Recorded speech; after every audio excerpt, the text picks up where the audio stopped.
हम गरीब के बच्चे जो है उस जर्जर स्कूल में पढ़ने के लिए मजबूर हैं। हुआ है ये आप देखिए, ये जो केबिन है सीईओ सर का केबिन है और जस्ट उनके गेट के सामने ही किस प्रकार से जो यहाँ पर टाइल्स जो नमस्कार, स्वागत है आप सबका। भारत सरकार और छत्तीसगढ़ सरकार जिन बच्चों को देश का भविष्य मानते हैं और जो शिक्षक जिस प्रकार से अभी वैक्सीनेशन हुआ उसका सर्वे किए, जनसंख्या का भी सर्वे शिक्षक ही करते हैं, लेकिन वो शिक्षक और वो बच्चे किस प्रकार से मौत के साया में पल रहे हैं और पढ़ रहे हैं, यह हम आपको दिखाना चाहेंगे। इस वक्त हम लोग ग्राम पंचायत करेली बड़ी के आश्रित ग्राम खट्टी में हैं। खट्टी का यह जो स्कूल आप देख रहे हैं, हम लोग अंदर से आपको दिखाएंगे कुछ टाइम बाद, वो पूरा तरीके से जर्जर हो चुका है।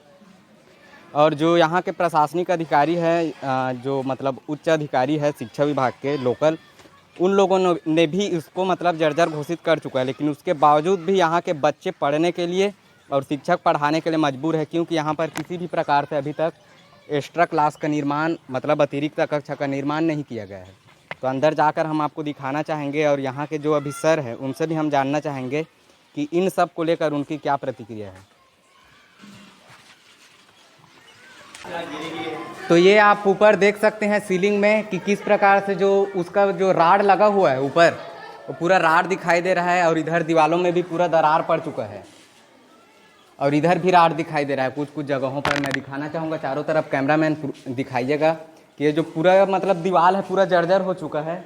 और यहाँ पर भी आप देख सकते हैं कि किस प्रकार से पूरा जो अंदर प्लास्टर के अंदर जो ईंट रहता है, ईटा ब्रिक्स, वो भी पूरा दिखने लगा है। उसके बावजूद भी अभी तक यहाँ पर किसी भी प्रकार से शासन प्रशासन का कोई भी मतलब कार्रवाई नहीं हुआ है। तो यहाँ के एक हमारे ही गांव के एक सर हैं, यहाँ की जो जानकारी है हमने पंचायत स्तर पे सरपंच को और सचिव को भी सूचित कर दिया था। उन्होंने यहाँ आ कर के पूरे फ़ोटो वगैरह खींच के ले गए हैं। कब का? ये पिछले सत्र की है, 2021 की।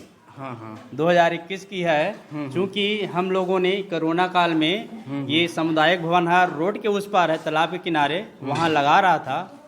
चूँकि रोड के पार पड़ता है और केवल एक ही कमरा है, इसलिए मजबूरी बस यहाँ इस सत्र में, क्योंकि 2 साल 2.5 साल तक का बच्चों की पढ़ाई जो है नुकसान हुई है, और एक साथ मतलब एक ही जगह लगाएंगे तो बच्चों की पढ़ाई जो है उतना ज़्यादा प्रभावशील नहीं होगा।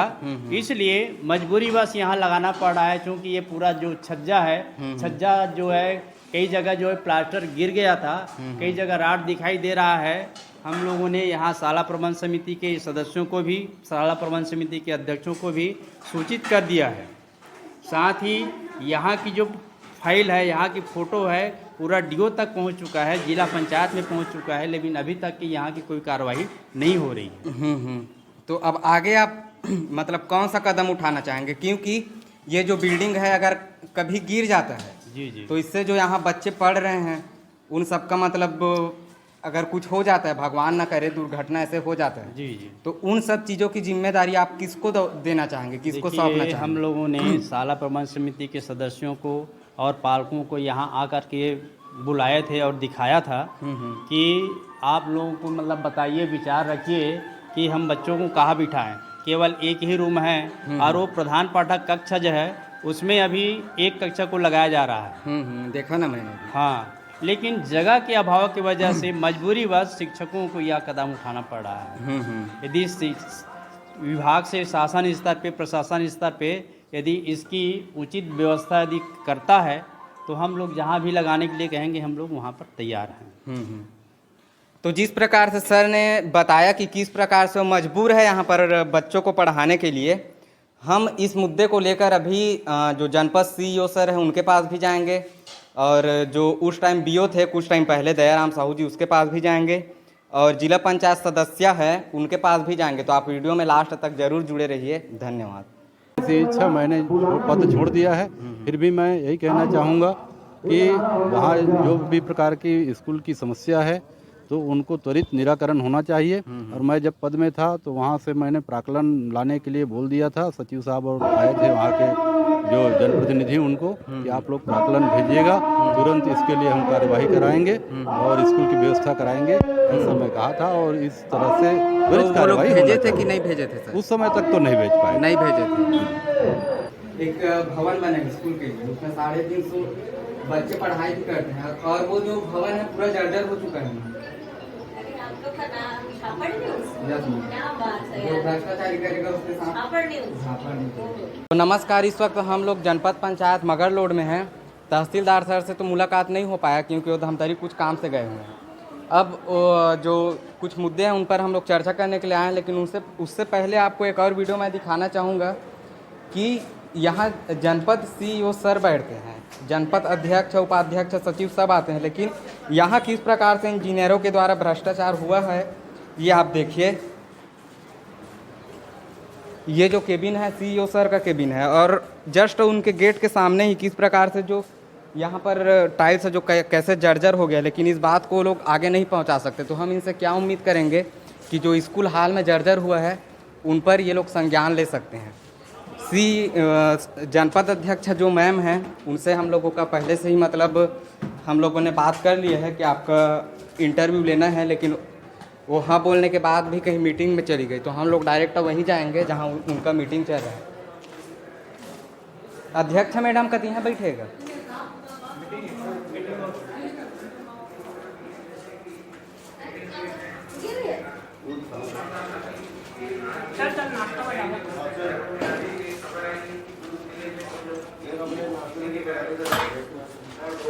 लोग यहाँ ऐसे ही मतलब फैसिलिटी के साथ रहते हैं, लेकिन जो आम जनता है वो इस प्रकार से सुविधा का लाभ नहीं ले पाते, क्योंकि ये लोग जो उनके वजह से हम गरीब के बच्चे जो है उस जर्जर स्कूल में पढ़ने के लिए मजबूर हैं। इसी अंचल का आदमी हूँ मैम, कहीं बाहर से नहीं हूँ। और यहाँ जो कर्मचारी है मैंने उनसे भी कह दिया था कि जिस वक्त मतलब सब लोग रहेंगे तो मेरा सवाल मतलब 2-3 लोगों से है, तो सभी के रहते रहते मेरे को आप अंदर बुलाना करके, लेकिन सब लोग चले गए हैं मैम। में आएंगे मैम। तो मैम का कहना है कि वो चेंबर में आ रही हैं और यह हमें लगभग 4 घंटा पहले भी यही मतलब जवाब मिला था। 4 घंटा हो गया इंतज़ार करते करते, चलो कुछ वक्त और इंतज़ार करते हैं। ये जो देख रहे हैं प्लास्टिक बैन है, फिर भी प्लास्टिक के कप में ये लोग चाय पी रहे हैं। अब बताइए यहाँ मतलब जो जनपद पंचायत के जो बड़े बड़े अधिकारी कर्मचारी हैं सब यहाँ मौजूद है, उसके बावजूद भी यहाँ इस प्रकार से घटना होती है। मैम तो मेरा मतलब आपसे यही उम्मीद रहेगा कि हम जो भी समस्या आपके पास लाए हैं उन पर जल्दी से जल्दी पुनः संज्ञान लिया जाए और जितने भी लोग इन सब में लिप्त हैं उन सबके खिलाफ कार्रवाई आप करें मैम। बहुत बहुत धन्यवाद मैम। चलिए, अभी आप लोग मेरे संज्ञान में ला चुके हो। एक्चुअली आप ही से मुझे पता चल रहा है कि उच्च अधिकारियों को ये जर्जर भवन है उसको डिसमेंटल घोषित किया जा चुका है, लेकिन उसमें देखना पड़ेगा, उसका भी एक नियम है। ग्राम पंचायत अगर इस तरह की बिल्डिंग्स है जो जर्जर स्थिति में हो, उसको नियमतः सरपंच सचिव जो है जनपद कार्यालय को अवगत कराए। जनपद कार्यालय जो है अपनी लेटर पैड के माध्यम से SDO RES को पत्र लिखते हैं। SDO RES अपने उपयंत्री को वहाँ भेज करके अवलोकन करवाता है कि वास्तव में वो भवन जर्जर है कि नहीं है। अगर वहाँ अवलोकन के पश्चात जर्जर भवन दिखता है उपयंत्री को, तो अपना प्रतिवेदन SDO RES को भेजता है। SDO RES जो है फिर उस जर्जर बिल्डिंग को